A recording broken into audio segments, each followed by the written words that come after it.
Welcome to Offset, Larry the Big Man. That's Jay Caulfield and Dave Ricchini, who is not just a stat man. He's a producer. He's one of those intellectuals. Keep going. Does that sound good? Yeah.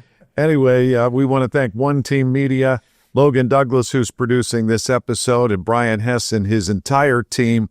This has been a great partnership for me, coming from Odyssey, Pittsburgh, 93.7 The Fan, and Michael Spacciapoli with our strategic partnership. Yeah, I think that's great. And also the Rourke Automotive Group, the Rourke Advantage. Again, you take care of it. Once you buy the car, the experience from purchase to service has been outstanding. But the Rourke Advantage, lifetime state inspection, lifetime oil change, engine warranty, they really back up their sales, and they're all for their customer base. And we're so glad that Dave's a part of us. Good. And we're heading into a Steeler-less Sunday. 3-1, the Steelers go into this bye week coming off the big win in Ireland over Minnesota.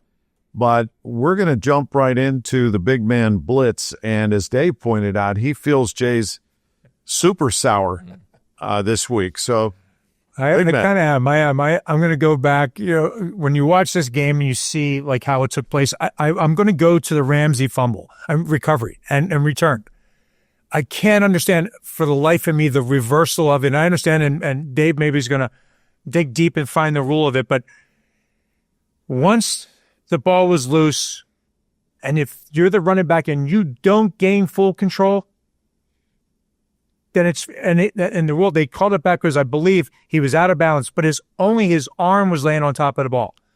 I don't understand that ruling one bit. If he had full control and his foot was out of bounds, okay. But that he didn't have control, Ramsey picks it up and goes, there's no way that should not go. And now that was the rule that they would have called that in any game. It just went against the Steelers in that one. So for me, the number one, that one, Dave, I don't understand.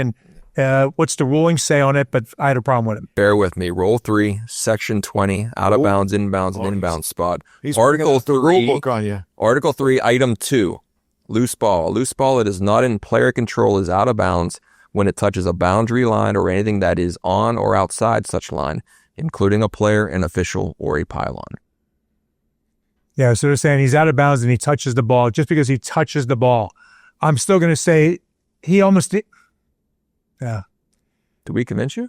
No, kind of like I'm saying they're saying because he's out of bounds, but I still think he doesn't gain control. If he gained control, like if he grabbed it, if he was the guy, my side is going to be if that said player does not gain full control of the ball, and he could be touched out of bounds, but if he doesn't gain full control, it's still wide open. That's what I think. He didn't have control. He's laying on it. Part of his body's on it. But how you read the rule makes you kind of sit for a second and go, I see what they're saying, but I'm still going to go, you had control, you lost control, you didn't regain control just because a body part touches it and the other part's out. No, I think keep in mind, that's a 14-point swing. I know. Because the Steelers get in time opening the game when obviously the outcome is long from decided. If he fought the battle to gain full control and he was out of bounds, so be it.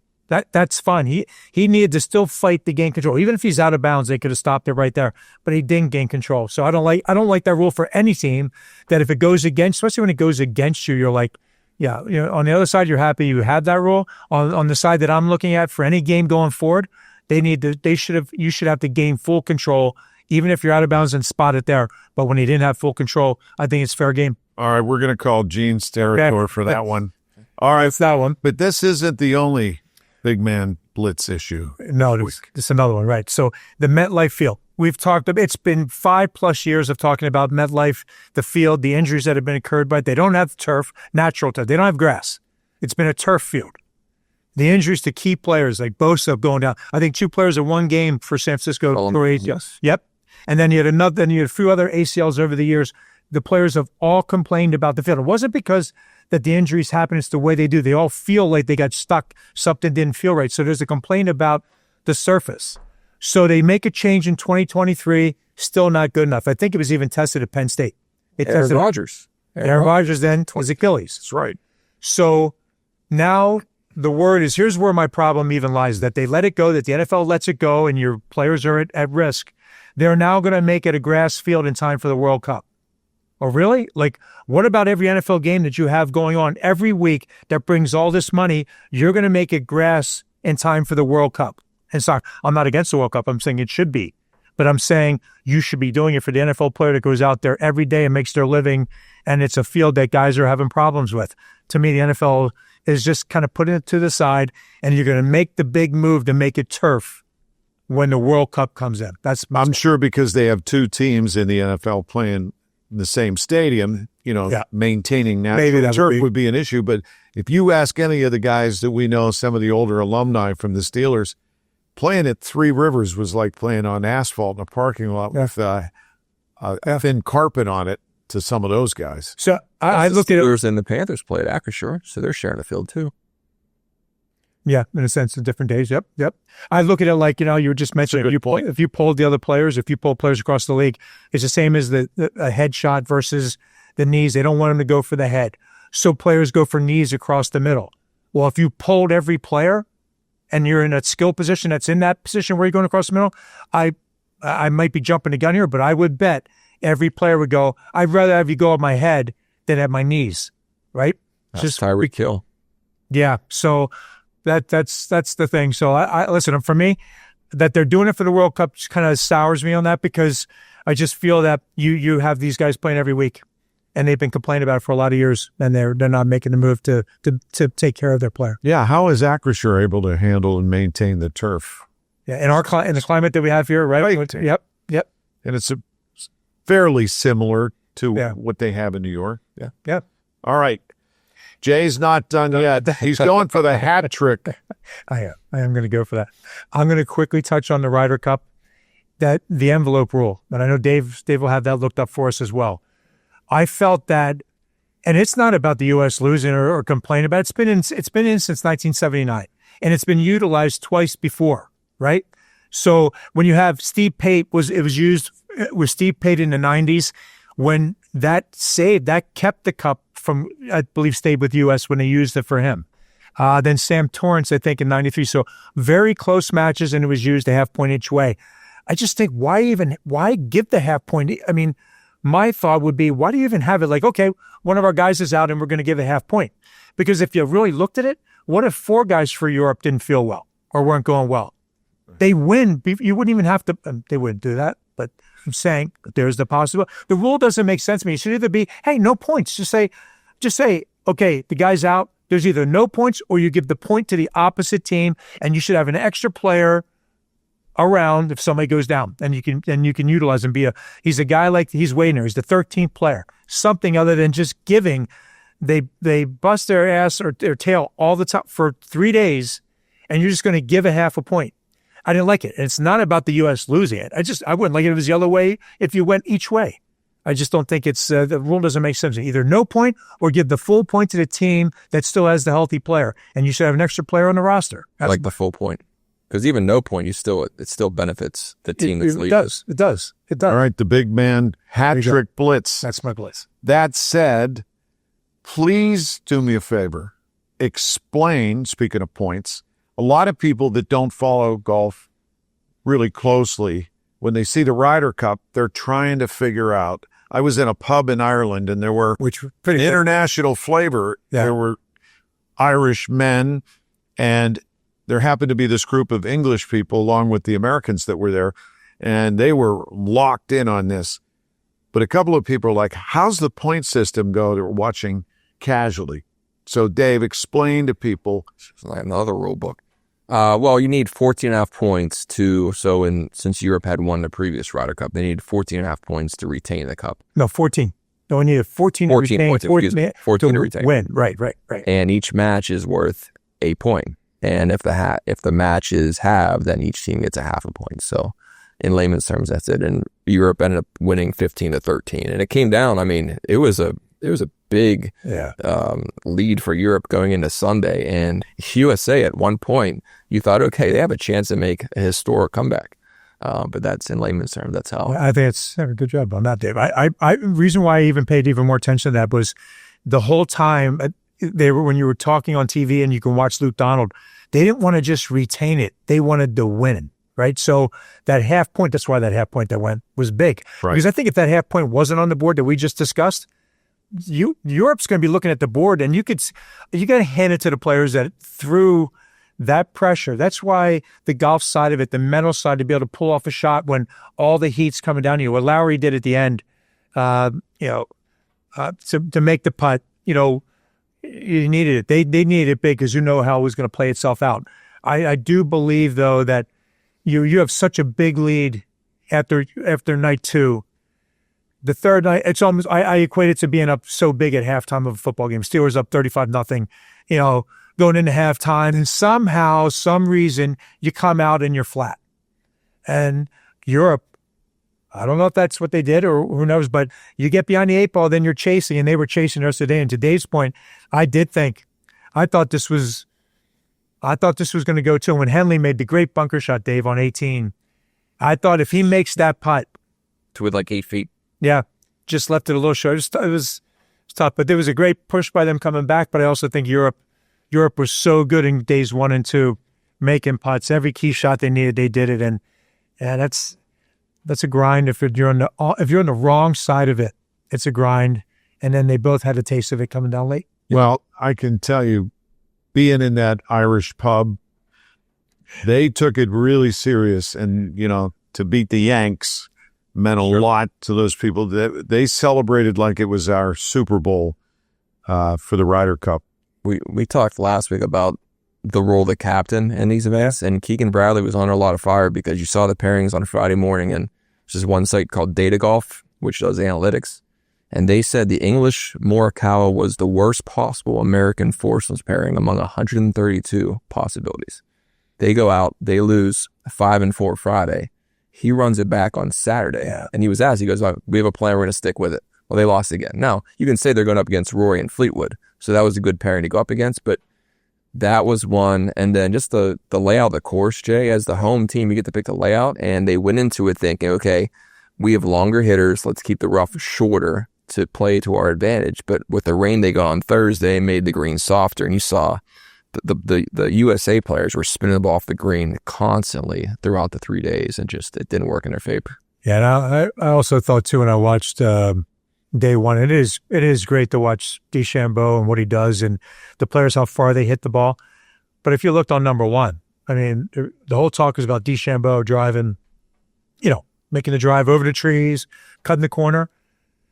6 other guys did the same thing, not as far up, but still right there. I don't know. They all hit the ball so far. They're so good. They're not fazed by anybody. They just did their thing, the Europeans, and they got after it. They got after it early. And like Dave said, the course setup, I find on 18 coming in, you go in a bunker, and usually you think you have no shit. They're great out of the bunker. But they're between 100 and 120 yards coming in. I don't know. It just course.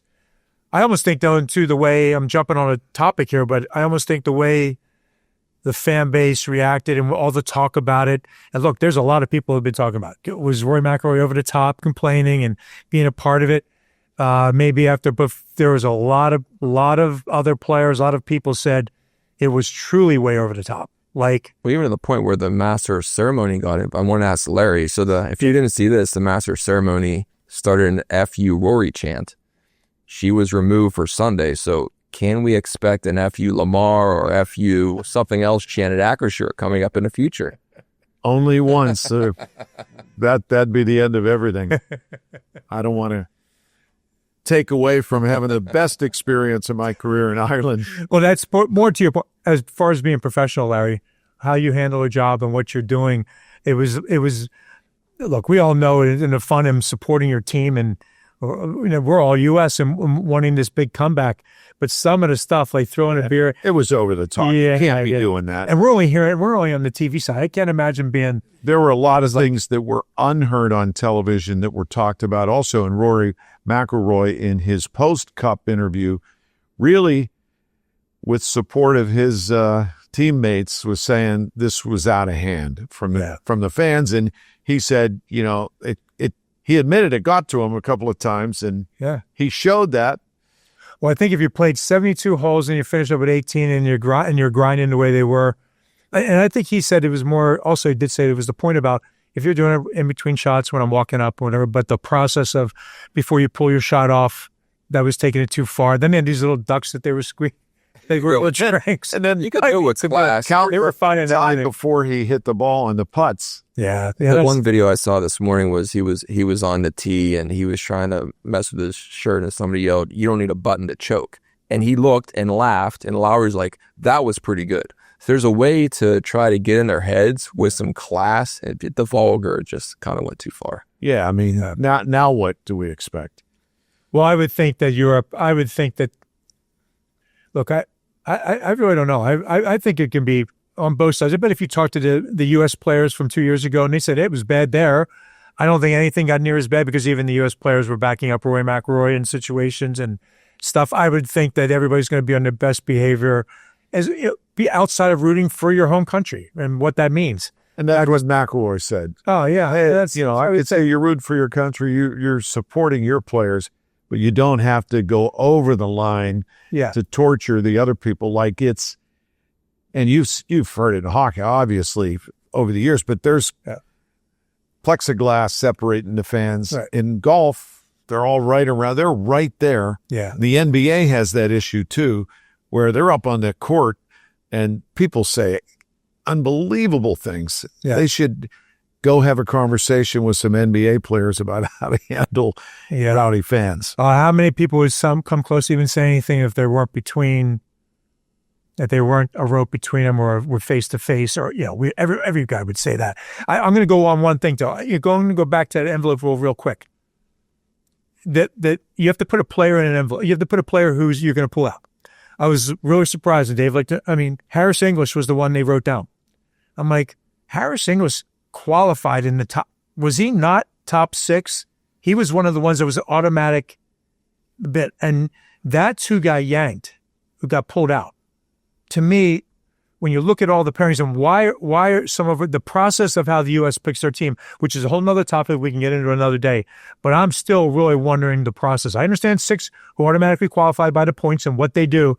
I'm trying to figure out how you really come down to the other 6 and what guys are going to grind it out for you to win and who put a little fear in the opposition.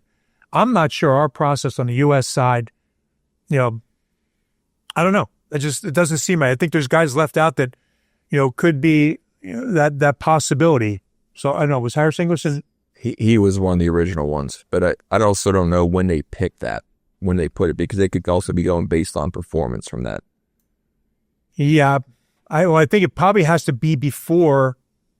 It has to be before it starts. Yeah. So I'm not sure why going back to I'm not sure why you would take a guy, Larry, who was in your top 6. Yeah, that's got to rub him the wrong way too. But it is what it is. It's something Even Spall is one of the best players all year on tour. He didn't play in the Friday morning. The envelope rule. The envelope rule. So let's see. And again, I'm not saying change it in favor of the U.S. has benefited from it. I'm not saying change it because of what just happened now. I just don't get it. The captains, listen, they all agreed to it. They all agree to it. They agreed to have it. So I'm not saying, but I think you really need to look. Why would you want something to determine an outcome of an event that's so big? Because even if you came in and turned on the TV and you looked at it and you went 12-5, wasn't it 11.5, 4.5? And if you didn't see what happened or heard what happened, right, you had to figure out. So it didn't make sense. That's a good point. Yep. You want to talk about Marc-Andre Fleury for a minute? I know last weekend was special. Yeah. I heard about it in Ireland. The fan base, the players, the pranks. Jay, you know all these guys. That was special. Yeah, I think, and Dave's covered him, been part of covering Marc-Andre Fleury all his career here. Larry, I thought that game was it was sold out, and the atmosphere in the game was great. The way they teed it up, the way they showed him, so much with Letang, Crosby, and Malkin, the 4 of them. I think the Penguins did a great job with that. I mean, and then how he got to play the third period, and he was stellar and makes everybody believe that they wish they signed him for a year. But I mean, he's such as I said before, he's probably one of the most beloved athletes in this city ever. And there's been so many many great. But his personality, on the ice personality, off the ice, my dealings with him, outstanding. Like, it's just a super person when I've met him and skated with him when, in off-season stuff. I think that, and very rarely do you have players that deserve or warrant that type of one more look. This is the first time I think it's ever been done where players come back and played in a game too. I think there's other instances, but played in a game. Right. But he just retired, so he's still on top of his game. And you watch him, his athleticism, the acrobatic saves he makes, and there's a pure love for the game. Yeah, that was that good, and it was a great evening for him. And how he kept them off the board.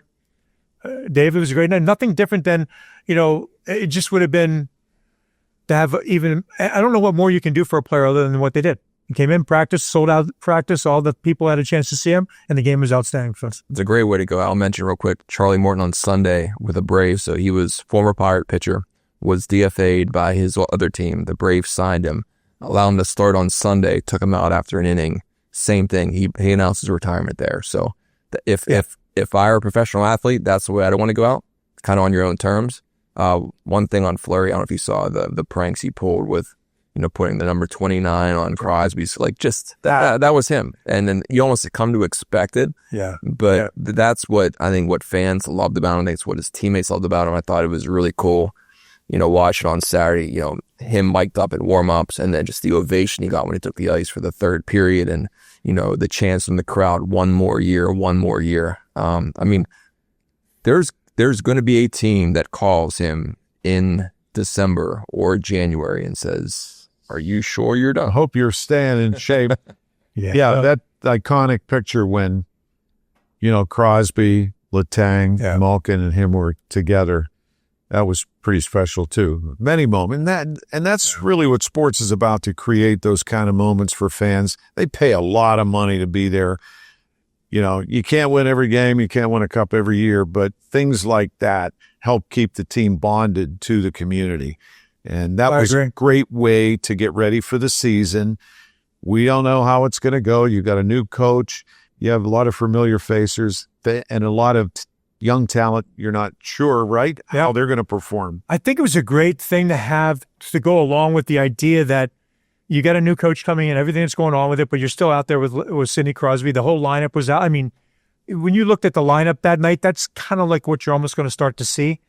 But to be part of that for all of them, and how he does make, and Larry, you also have been here so long in TV, radio, your brother-in-law, part of sports. Not many people, not many players, you don't have that luxury, and he earned everything that he's getting here at the end of his career. Every city he went to, they all loved him. Somehow they kind of take to him. And again, what he's done here and what he did, it was a great way to do it. And like you said, with a lot of young players, and we're just getting into hockey season, so we'll be covering all that. But it's true, young players, staff, but still veterans in there that are filled up the roster, and it'll be interesting to see what happens. But it was a great night. Dave works with the Guardians. They're still playing baseball. The Pirates are not. Your thoughts on hometown, born in Butler, grew up in Mount Lebanon, played for Point Park, played for the Pirates. A lot of people don't know Don Kelly preceded his famous brother-in-law, Neil Walker. He played first for the Pirates and then ended up marrying Neil's sister, Carrie, who used to babysit my kids. That's how Pittsburgh's like that. But I think he's a great baseball mind. Jim Leland seems to really love the guy. I think he didn't have as much to work with, but he created some momentum and attitude. But that said, they didn't change out the general manager. And Travis Williams, the president, spoke about that. But fans want to see some dynamic change, and apparently a lot of the players do too. So thoughts on Don Kelly? I thought he did a really nice job coming in whenever Derek Shelton was let go during the season. I think you can tell that the players have his respect. He's been around. The Jim Leland is a good comment because, Jim Leland managed some really good teams with the Tigers. He always found a spot for Donnie Kelly on that roster because he knew that he was that glue guy. He played every position. Could play every single position. And you could tell, too, it's almost like having a coach on the bench amongst the clubhouse. And to be a competitive team, you need somebody like that can convey that message from the manager to the team. So not a surprise that he had success in his first year. I think it was a no-brainer to bring him back and to extend him for additional seasons. To your point, the GM was the one. A lot of fans were clamoring during the season. When Sheldon was let go, okay, Charrington's got to be the next one to go. Well, at the timing wasn't right because it's right before the draft. It's right before the trade deadline. All of that happens. Okay, maybe in the offseason, well, they're going to let him go. But it's, Travis said that we are going to make the playoffs in 2026. So it's going to be, they have the pitchers. Are they going to spend some money and add to the lineup? Because, they have some names there, but the names with O'Neal Cruz and Brian Reynolds maybe didn't produce as much as you'd expect them to. So if you're coming out and saying he's going to stick around, then it's going to be a very interesting offseason to see what he does with the money that he's going to have allotted to spend in free agency. I'm all for the Don Kelly thing. I think he just brings an attitude.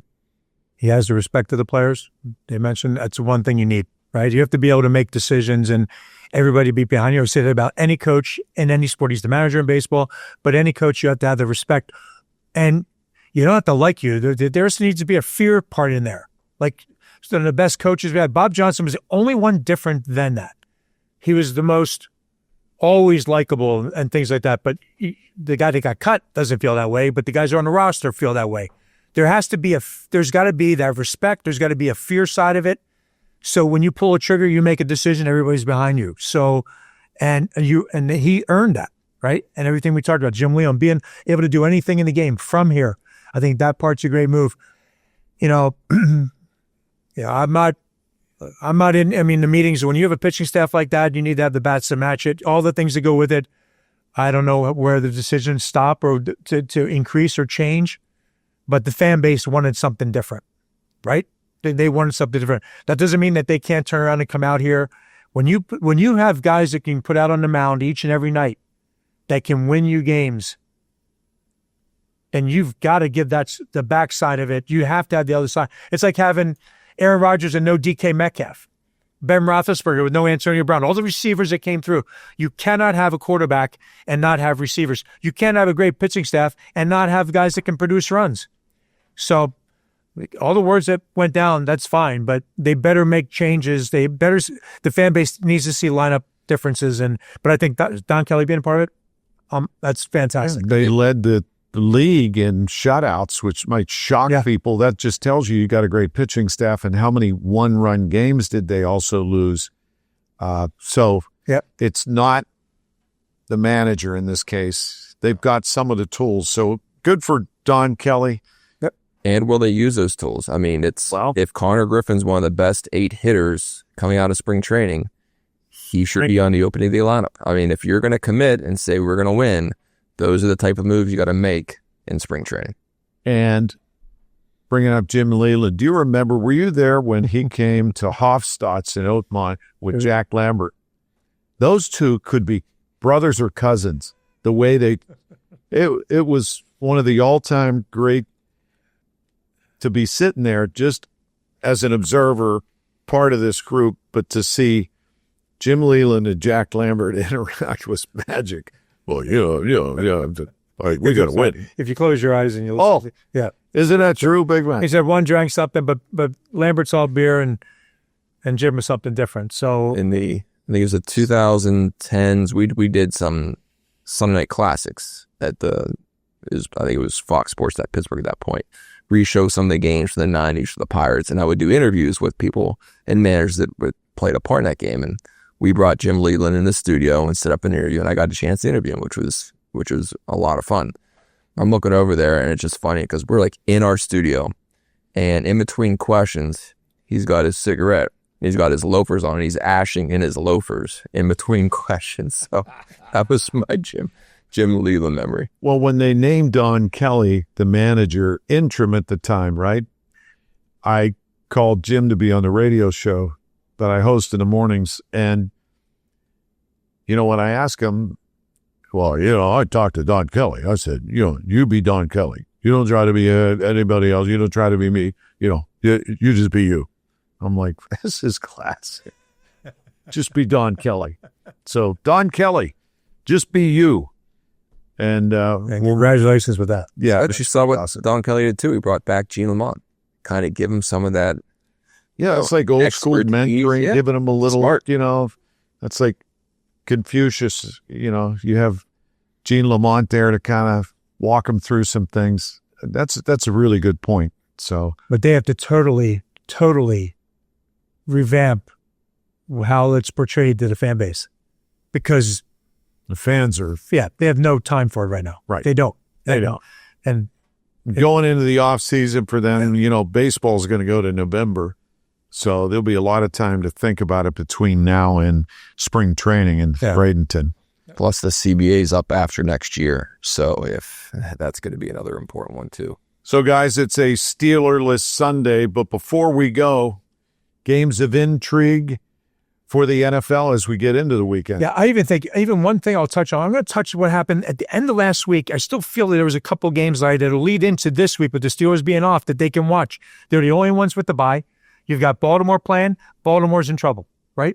We know. Baltimore's Lamar Jackson, we're not sure where he's going to be at health-wise, but there's something missing there. If they don't right the ship this week, you basically can write them. You could almost write them off because they're beat up. They're missing so many stars on the defensive side. They can't stop anybody. Shockingly. Nobody thought this was coming. So I'm going to go because they did not look good last week against Kansas City. So that's the one thing I'm going to be watching to see what Baltimore does. They need to right the ship. And it's got to start with Harbaugh, because that looks like they're out of the first time you can really look at them and say they did not recover from losing the way they lost to Buffalo. And they've gone downhill ever since. Haven't looked good at all. Yeah, they were banged up going into the game against the Chiefs. Then you lose Lamar Jackson to a hamstring. Ronnie Stanley, their stud left tackle. Roquan Smith, Marlon Humphrey, Nate Wiggins, another defensive back. Yeah. Now coming up 3 straight home games against the Texans, the Rams, and the Bears. If to your point, if they don't right the ship, these 3, because then they go 3 on the road, including, I believe, 1 against the Steelers. So if they don't win, to be a very important they're not going to stretch. beat the Rams. They won't beat the Rams. Right? Baltimore won't beat the Rams the way they look right now. They got to get the other 2. And they might have a problem.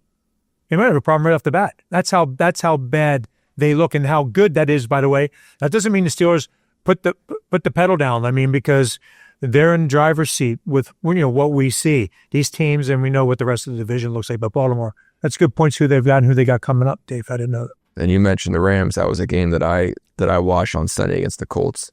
Last week we talked about Daniel Jones and the Colts being, okay, maybe they're one of the teams to watch in the AFC. And you know what? They should beat the Rams. And this is one of those ones too that we talked a couple weeks ago about, the Jalen Carter spitting. The one that gets me every single year is when a player's going into the end zone and, whether he's showboating or what, but loses the ball out of it for a touchback. And Adonai Mitchell, not only did you do that in a close game when you're down 7, the game was tied in the 4th quarter. Jonathan Taylor breaks off a 56-yard touchdown run. Mitchell's called for holding to bring it back. That wasn't a tied game. So a young player, it would have been his first career touchdown. Major gaffe. I just don't understand, Jay. I mean, explain to me how, if you see it happen once 5 years ago, how does that continue to happen year after year? Because you see it every season. You know what I think it is I think it's like, I'd be surprised. Like, look at Derrick Henry. Derrick Henry didn't let a football, supposedly all week after he fumbled the week before, a couple weeks in a row. Supposedly didn't let go of a football for the whole practice. They were trying to take it off him all the time because he's a different kind of professional, right? Yeah. He doesn't need. I think so many guys are trying to set their brand. Like they're doing things that are different. Instead of, you should now make that guy run through the end zone every time he has a chance, right? Because he's now living with making that mistake, the 2 mistakes. Like he backed it up with the holding that. I think it's what guys coming out of college and even every sport. The mentality is different than what it was 20 years ago. It is, right? I mentioned Derrick Henry. He's a different cat. He's a different player, but he's already done. But I think, guys, Dave, I really do. I think he was starting to put on a show. He wasn't dropping the ball. Like he was trying to do something and lost control of it. I just think that they're trying to do something that's going to be seen, goes viral, whatever it might be. And the athlete is different. And instead of thinking, hey, man, I think they're going to make that guy run every time through the end zone. When you get to practice this week, that's when he's really going to know about it. They're acting like, oh, hey, sorry, but when he gets behind closed doors, you run through the freaking end zone every time you get the ball and don't let it go. That's the only way you learn a lesson. And I think it's because the guys are trying to do stuff that kind of creates their brand. That's what I think. Either hand the ball off to an equipment manager or to the referee after the touch. Like, I just don't get it. Yeah. Like you've been there before. All right. Yeah. Dave Ricchini, Jay Caulfield, Larry and the Big Man want to thank One Team Media, Logan Douglas for producing this episode. Also, Brian Hess, who runs the show for One Team, and then Michael Spacciapoli from Odyssey Pittsburgh and 93.7 The Fan. And we thank Pony, who's going to have a week off because, believe it or not, we're talking about the National Hockey League getting ready to play games that count. And your Pittsburgh Penguins, Pierre McGuire, will be with us next week. Yeah. Get a little preview. Yeah, and also, Rourke Automotive, we're very happy title sponsor. Thanks for being part of the podcast. And we're on a roll, guys. See what happens. All right, Offset, Larry and the Big Man with Dave Ricchini. That's a wrap.